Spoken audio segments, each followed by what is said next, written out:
বিশেষ চারটি কারণে দাজ্জাল বিষয়ক আলোচনা বেশি বেশি হওয়া দরকার। তার মধ্যে প্রথম কারণ হলো যে দাজ্জালের আলোচনা যখন আমরা ভুলে যাব, দাজ্জাল কিন্তু আমাদের তত নিকটে চলে আসবে। আল্লাহ রাসূল সাল্লাল্লাহু আলাইহি ওয়াসাল্লাম বলেছেন, লা ইয়াখরুজুদ দাজ্জাল হাত্তা ইয়াদহালুন নাস আন যিকরিহি, যে দাজ্জাল ততক্ষণ বের হবে না যতক্ষণ না মানুষ দাজ্জালের বিষয়ে আলোচনা না করবে। অর্থাৎ দাজ্জালের বিষয়ে আলোচনা বন্ধ হয়ে গেলেই দাজ্জাল চলে আসবে। শুধু তাই নয়, আল্লাহ রাসূল সাল্লাল্লাহু আলাইহি ওয়াসাল্লাম বলেছেন, হাত্তা তাতরুকাল আইম্মা যিকরুহু আলাল মানাবির, ইমামগণ তাদের মিম্বার থেকে দাজ্জালের বিষয়ে মানুষকে সতর্ক করবে না, দাজ্জালের বিষয়ে আলোচনা করবে না এবং দাজ্জাল ব্যাপারে গাফিল থাকবে। দ্বিতীয় কারণ হলো দাজ্জালের ব্যাপারে সঠিক আকীদা পোষণ করা। কারণ উলামাগণ ইমাম আবু হানিফা রাহিমাহুল্লাহ ফিকহুল আকবরে, ইমাম তহাবি আকীদাতুত তহাবির মধ্যে এবং প্রায় সবগুলো ইমাম আকীদার যারা কিতাব লিখেছেন প্রত্যেকেই দাজ্জাল ব্যাপারে আমাদের সঠিক কনসেপ্ট দিয়েছেন। বর্তমানে আমাদের দেশে আহলে কোরআন, কাদিয়ানী সম্প্রদায় এবং হিজবুত তাওহীদ তারা দাজ্জালকে একটি সিস্টেম বলতেছেন, যে এটা একটা সভ্যতা। তারা বলে দাজ্জালি মিডিয়া, তারপরে পরাশক্তি দাজ্জাল। এরা সমাজের চলমান ফিতনাগুলিকে তারা এটাকে দাজ্জাল বলে অভিহিত করছেন, অথচ এটা না।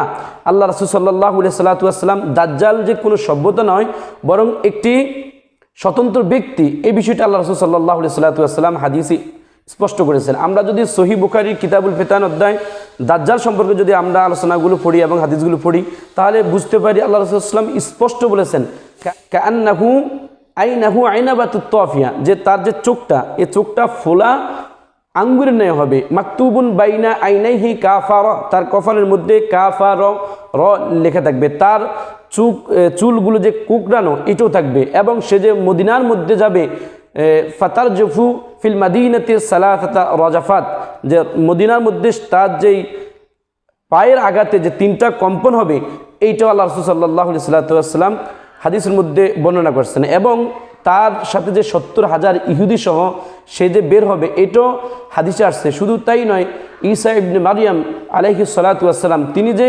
দাজ্জালকে হত্যা করবেন, এটাও আল্লাহ রাসূল সাল্লাল্লাহু আলাইহি ওয়াসাল্লাম হাদিসে বর্ণনা করেছেন। দাজ্জাল একজন ব্যক্তি বনি আদমেরই অন্তর্ভুক্ত।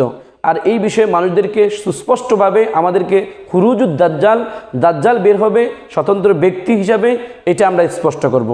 তৃতীয় যে কারণে বেশি বেশি দাজ্জালের আলোচনা হওয়া দরকার, সেটি হলো দাজ্জাল হলো সবচেয়ে বড় ফিতনা। আল্লাহ রাসূল সাল্লাল্লাহু আলাইহি ওয়াসাল্লাম বলেছেন, মিন খলকি আদম ইলা কিয়ামিস সাআ আকবারু ফিতনাতিন মিনাদ দাজ্জাল, আদম আলাইহিস সালাম থেকে শুরু করে কিয়ামত পর্যন্ত যত ফিতনা রয়েছে এর মধ্যে সবচেয়ে ফিতনা আকবারু ফিতনাতিন মিনাদ দাজ্জাল, দাজ্জালের ফিতনা। কারণ শয়তান গোপনে থেকে যে কাজগুলো করত, মানুষদের কুমন্ত্রণা দিত, দাজ্জাল এটা আপগ্রেড এবং আপডেট এবং এটা লাইভ, অর্থাৎ দাজ্জাল প্রকাশ্যে মানুষদেরকে আল্লাহর দিন থেকে পথভ্রষ্ট করবে। তাহলে তৃতীয় কারণ হলো যে মানুষদেরকে দাজ্জালের ফিতনা থেকে মানুষদেরকে সতর্ক করা, এটা আমাদের দায়িত্ব।